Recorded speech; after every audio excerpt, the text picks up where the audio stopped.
24. LCI Midi Week-end continue, pardonnez-moi, et on s'intéresse évidemment à l'actualité internationale et des propos qui ont des échos. Ce matin, le président ukrainien Volodymyr Zelensky s'est exprimé à la radio ukrainienne, et il dit vouloir la fin de la guerre en 2025 par des moyens diplomatiques. Est-ce crédible? Est-ce réaliste? Écoutons le président ukrainien et on en parle avec mes invités. L'Ukraine est forte et doit être forte de n'importe quel type de conflit. Les États-Unis ne sont pas seulement un médiateur dans les négociations. C'est un pays qui fournit une aide considérable à l'Ukraine et qui peut nous encourager à nous asseoir à la table des négociations. Quand vous vous rendez compte que vous pouvez être avalé, il n'est pas bon d'être en situation de faiblesse dans un dialogue avec Poutine. L'Ukraine doit tout faire pour que cette guerre prenne fin l'année prochaine par des moyens diplomatiques. On va décrypter le sens de cette prise de parole. La fin de la guerre d'ici l'année prochaine, Général Chovancy, vous me le disiez, il l'a déjà dit, mais par des moyens diplomatiques. C'est une petite précision peut-être qui a son importance. Discutons en effet de ces déclarations avec vous, Claude Blanche-Maison. Merci infiniment d'être sur ce plateau, ancien ambassadeur de France à Moscou, auteur notamment de Vivre avec Poutine aux éditions Temporis. Louis Duclos, analyste géopolitique également. Merci d'être présent. Et Général François Chovancy, merci beaucoup aussi. Quand vous entendez le président ukrainien, qui, je le rappelle, et on aura l'occasion d'y revenir aussi, une intervention médiatique, au lendemain d'un coup de fil aussi qui a fait beaucoup parler du chancelier allemand Olaf Scholz et du président russe Vladimir Poutine, que vous inspire, Général, d'abord, je m'adresse à vous, ce type de déclaration? Alors d'abord, moi j'attendais un petit peu ce qu'elle allait dire aujourd'hui, parce que c'était annoncé depuis hier sur les médias ukrainiens. Donc il y a eu quelques pistes, c'était pas très clair, et il y a eu beaucoup de paroles un peu contradictoires de la part de Zelensky. Là, c'est un peu plus clair. Et je dirais que la pression internationale et la réalité du champ diplomatique fait que, oui, il faut peut-être changer un peu son fusil d'épaule, surtout qu'il n'y a pas de victoire sur le terrain. Le président Trump ne sera aux affaires que le 20 janvier prochain. Néanmoins, on doit bien se douter qu'il y a des tractations en cours. Le chancelier Scholz qui appelle Poutine, ça fait quand même beaucoup. Et puis, effectivement, il y avait un plan du président Zelensky pour 2025. Mais c'était un plan pour la victoire. C'était pas un plan pour la paix. Et on ne parlait pas de mémoire, de diplomatie. Là, effectivement, le champ diplomatique est réinvesti. C'est quand même, pour moi, un signe très fort. Et puis, j'ajouterais aussi, il a utilisé le mot, enfin, ça a été traduit comme ça, encourager. Oui. Les États-Unis l'ont encouragé à. Je ne suis pas certain que c'est le mot encouragement que j'interpréterais cela comme ça. Je dirais, il est peut-être un peu contraint d'aller vers la voie diplomatique pour finir ce conflit, parce que Donald Trump l'a dit dans son programme. Il veut achever cette guerre en Ukraine. Donc, je pense que le président Zelensky, entre le marteau et l'enclume, entre d'un côté cette pression internationale, mais aussi expliquer aux Ukrainiens qu'au bout de presque 1000 jours de guerre, il va peut-être falloir penser à une forme de paix où finalement tous les objectifs prônés par le président Zelensky et le soutien qu'il a eu de son opinion publique, ces objectifs ne sont peut-être pas atteints. Il va bien falloir l'expliquer et se faire soutenir de l'intérieur. Oui, 1000 jours de guerre et des pertes humaines aussi considérables. Claude Blanche-Maison, est-ce que vous partagez l'analyse du général Chovancy? Pas tout à fait. Pas tout à fait. Mais c'est normal, c'est professionnel. Créons le débat. Puisque Zelensky a parlé de diplomatie. Non, le président Trump, en effet, veut réaliser la paix, et il a dit en 24 heures, ça sera pas en 24 heures, mais rapidement, c'est clair, c'est une de ses priorités, et comme il a tout le champ libre, il va essayer de faire ce qu'il a annoncé. Sauf que, pour faire la paix, effectivement, la Russie n'acceptera un cessez-le-feu que si on lui donne la reconnaissance des territoires qu'elle occupe, y compris la Crimée, bien sûr, et les 4 autres oblasts qu'elle occupe depuis 2022. Garder les territoires conquis, quoi. Voilà, reconnaissance par les pays occidentaux et par l'Ukraine, ce qui est plus compliqué encore, que ça appartient à la Russie. C'est ça que veut Poutine. Et puis, deuxièmement, il veut naturellement une zone tampon, et puis il veut la neutralisation de l'Ukraine, et peut-être, pourquoi pas, tant qu'il y est, le changement de président en Ukraine, puisqu'on le voit venir du bout de l'oreille, il dit qu'il faudra traiter les causes historiques du conflit.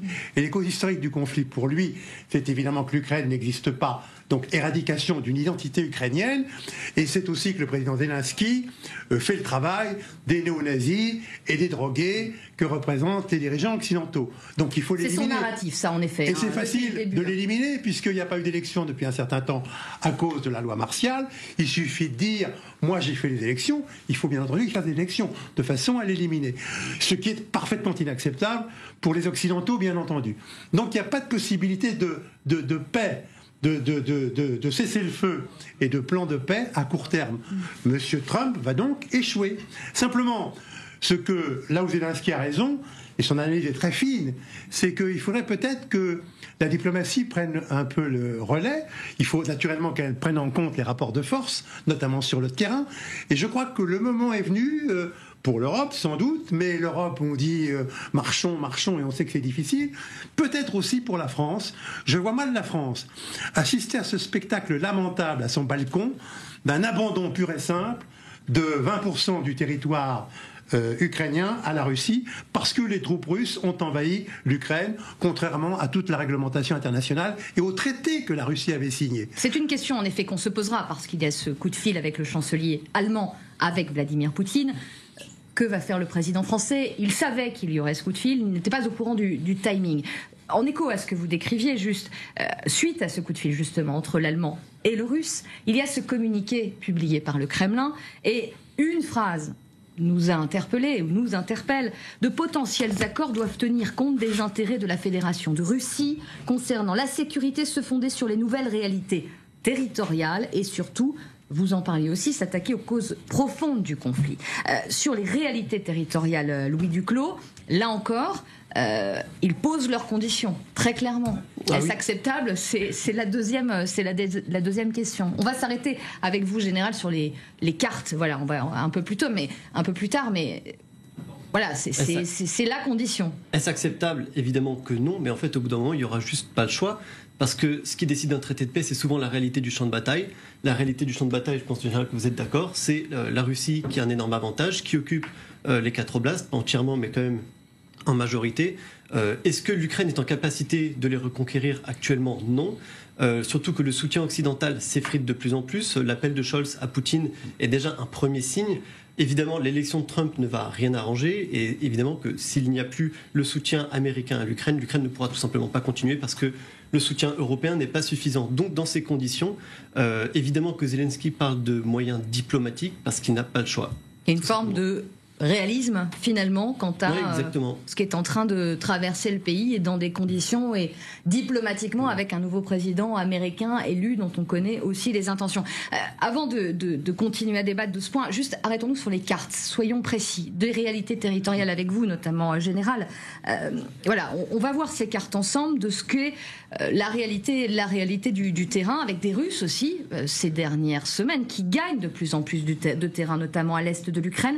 Est-ce que vous pouvez nous les décrire rapidement, là, de ce qui est en train de se passer? Alors déjà, on peut dire qu'au sud, voilà ce qu'on va au sud de Pokrovsk, Pokrovsk étant un lieu logistique où il y a de très forts combats, et il y a une progression russe, notamment au sud de cette ville, mais globalement, la région de Kherson, l'oblast de Kherson est relativement calme. Je dis relativement, il y a des combats, mais je dirais la zone ne fait pas l'objet d'affrontements majeurs. Bon, parlons de la Crimée tout de suite pour éliminer le sujet. On voit mal comment la Crimée peut rentrer dans le jeu diplomatique général dont on vient de parler. C'est pratiquement invraisemblable. Pour les Russes, la Crimée est russe. Voilà. Même si les Ukrainiens la réclament, je pense que ça, c'est quelque chose qui sera exclu de toute négociation. Quand vous avez au centre, donc à l'est de Krakowie ou au Pokrovsk, oui, effectivement, là, les combats, jour après jour, kilomètre par kilomètre, il faut quand même se rendre compte que ce sont des combats au kilomètre. Ce n'est pas des dizaines ou des centaines de kilomètres. Tous les jours, les Russes grignotent des kilomètres carrés, mais sur la surface de l'Ukraine, on peut dire qu'ils ne sont pas prêts d'atteindre le Dniepr. Mais des combats très importants, avec effectivement, manifestement, la volonté russe de conquérir la province administrative qui a été annexée en termes d'oblast, c'est-à-dire que ne pas se limiter aux frontières du terrain et de la guerre, mais d'aller jusqu'à la frontière administrative, qui va être l'enjeu aussi des négociations. Et on revient à ce qu'a dit M. l'ambassadeur. Comment pourrait-on accepter du côté ukrainien et du côté européen que, effectivement, on rende ces territoires non gagnés par la guerre à la Russie, qu'on leur donne, c'est pas rendre. Ok. Maintenant, au nord, Kupiansk, on voit bien. Alors, actuellement, Kupiansk fait l'objet de très sérieux combats.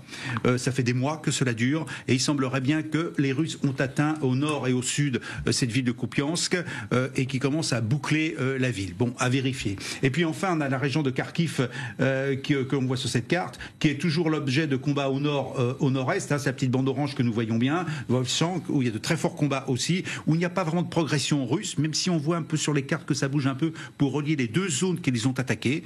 Voilà où on en est. Et puis ce qu'on voit pas dessus, c'est Kursk, la région de Kursk. On va voir cette carte justement. Donc, autre point de conflit, en effet, Kursk, cette incursion ukrainienne en plein cœur de l'été. Et là, on va voir en effet que les positions évoluent également. Regardez cette carte.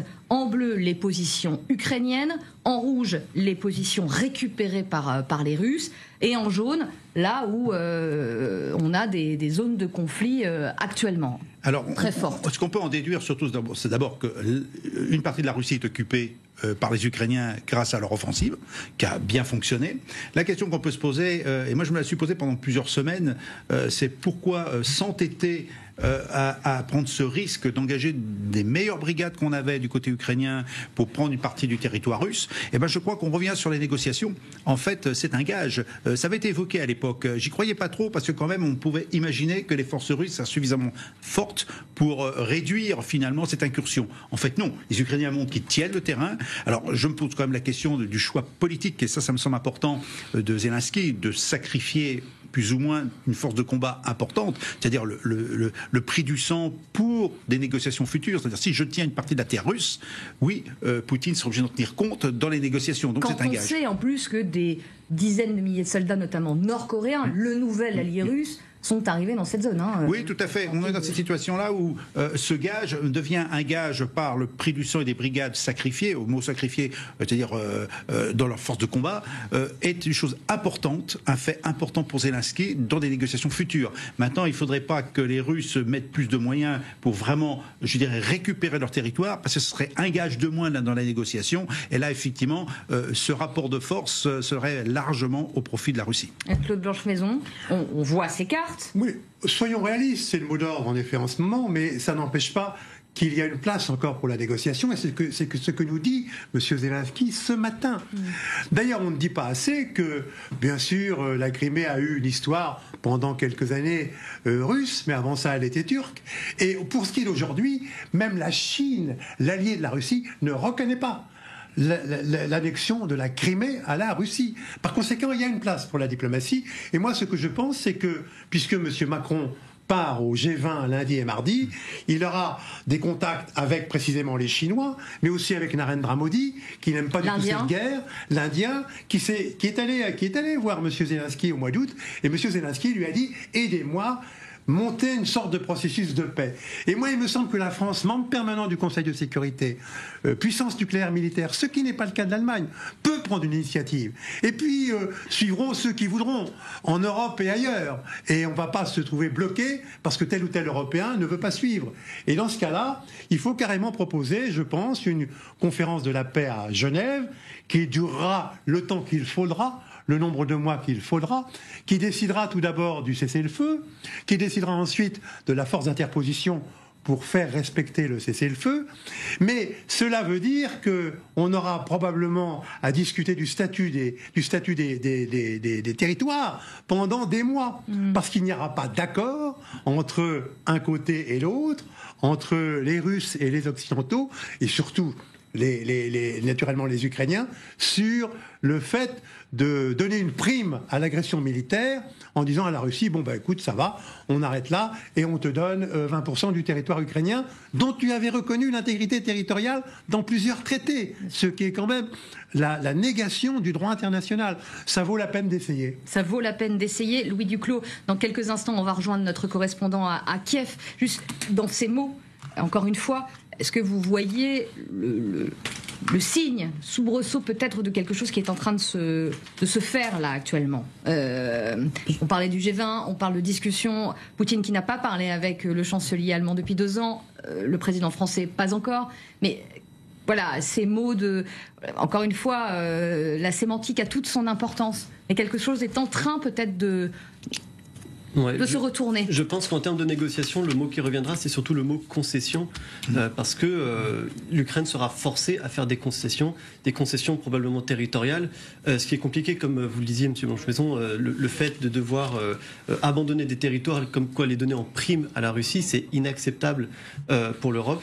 Si on laisse la Russie gagner ces territoires, ça veut dire qu'en fait n'importe qui peut prendre ce qu'il veut par la force. C'est la fin du droit international. Du coup, l'ONU même ne servira plus à rien. Donc on ne peut juste pas abandonner l'Ukraine, parce que si l'Ukraine perd, c'est avant tout l'Europe qui y perd, c'est l'OTAN qui y perd, c'est l'Occident qui y perd, c'est le droit qui y perd. Donc c'est totalement inacceptable. Guillaume Tack, vous êtes notre correspondant LCI à Kiev en Ukraine. Merci beaucoup d'avoir patienté ces quelques instants. Est-ce que l'on commence à sentir à Kiev, officiels et civils, que le vent tourne, peut-être, et que la guerre va peut-être bientôt devoir se solder, et pas forcément comme on l'aurait voulu et souhaité? Alors, ce qui est sûr, c'est qu'on rentre dans une certitude d'instabilité avec la réélection de Donald Trump, avec maintenant ce coup de fil d'Olaf Scholz. Pourtant, le président ukrainien Zelensky avait tenté d'en dissuader le chancelier allemand en lui disant que c'était ouvrir une boîte de Pandore. La Russie continue sa progression dans l'est de l'Ukraine. On est certainement dans une période charnière et difficile. Selon les enquêtes d'opinion, et notamment de l'Institut international de sociologie de Kiev, la vaste majorité des Ukrainiens restent opposés au fait de faire des concessions territoriales en échange de la paix. Il y a toujours la velléité et la volonté de se battre, mais malheureusement, se battre sans hommes et sans matériel, c'est difficile. Et par conséquent, les prochaines semaines s'annoncent charnières et potentiellement difficiles pour l'Ukraine. Merci beaucoup Guillaume Tack. Semaine difficile à venir. Général Chovancy, le chef de l'État ukrainien Volodymyr Zelensky aussi, la période escalée, c'est qu'on a un nouveau président élu américain qui dit aujourd'hui il ne peut pas le rencontrer. La législation lui interdit. Il dit qu'il ne s'entretiendra qu'avec Donald Trump et lui-même. Pas d'émissaire, pas de conseiller là aussi. Il pose aussi d'une certaine manière ses conditions.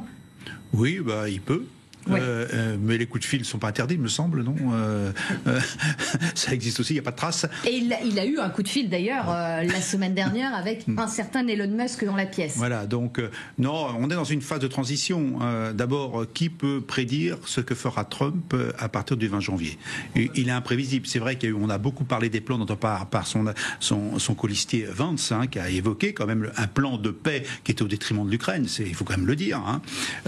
Mais après, c'est des déclaration en campagne. Qu'en sera-t-il une fois qu'on sera aux affaires? Et on a face à nous, les Américains sont des gens pragmatiques. Alors bien sûr, Trump peut nous surprendre. Voilà. Donc on va voir. Pour l'instant, Zelensky met ses conditions. Il peut l'exprimer, ça évite de perdre la face. Parce que la réalité, c'est que petit à petit, il sent que la situation finale à son avantage se délite.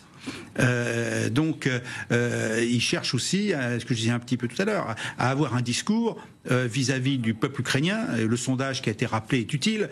Dire voilà, on ne s'est pas battu, on n'a pas perdu pour rien, on n'a pas perdu des hommes par milliers pour rien.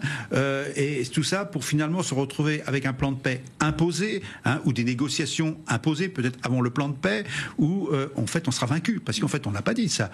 Accepter cette situation-là aujourd'hui veut dire qu'on a accepté sa défaite. Défaite de l'Ukraine. Défaite de l'Ukraine. Donc si la défaite de l'Ukraine veut passer auprès de son opinion publique et de ses combattants, parce que ça aussi, il va falloir habiller tout cela. Et donc tout ce qui est négociation, et là on retombe sur la diplomatie, sera aussi pour objet de ne pas faire perdre la face finalement à Zelensky, à ne pas lui faire dire que la guerre était inutile, et puis finalement le déjuger dans le cas des élections futures, qui effectivement peuvent être aussi un enjeu dans la prospective à long terme de l'avenir de l'Ukraine. Très rapidement, Claude Blanche-Maison, juste sur le rôle que pourrait avoir le président français. Vous évoquez le G20, il faut qu'il emboîte le pas, là vous dites? Il aura les contacts en effet qu'il doit avoir avec notamment le Premier ministre Narendra Modi. Il y a d'ailleurs des conversations entre la France et l'Inde de façon discrète depuis longtemps, puisqu'il y a un traité de coopération stratégique et ces questions sont évoquées. L'Inde évidemment est assez timide parce qu'elle ne veut pas déplaire à la Russie, mais là la question est grave et il s'agit en effet, dans le délai de 2 mois qui nous reste, 2 mois et quelques jours avant l'installation de M. Trump à la Maison-Blanche, pour mettre en place un processus qui empêche une défaite sèche de l'Ukraine, c'est-à-dire la reconnaissance que les territoires que la Russie occupe appartiennent à la Russie. On peut dissocier le cessez-le-feu du règlement du statut des territoires plus tard par une conférence qui pourrait siéger pendant des mois à Genève. Merci à tous les trois. Ça passe trop vite, effectivement. Évidemment, on continuera d'aborder cette question sur LCI, mais tout de suite, presque 12h50, c'est votre rendez-vous, l'heure de Ferry. À tout de suite.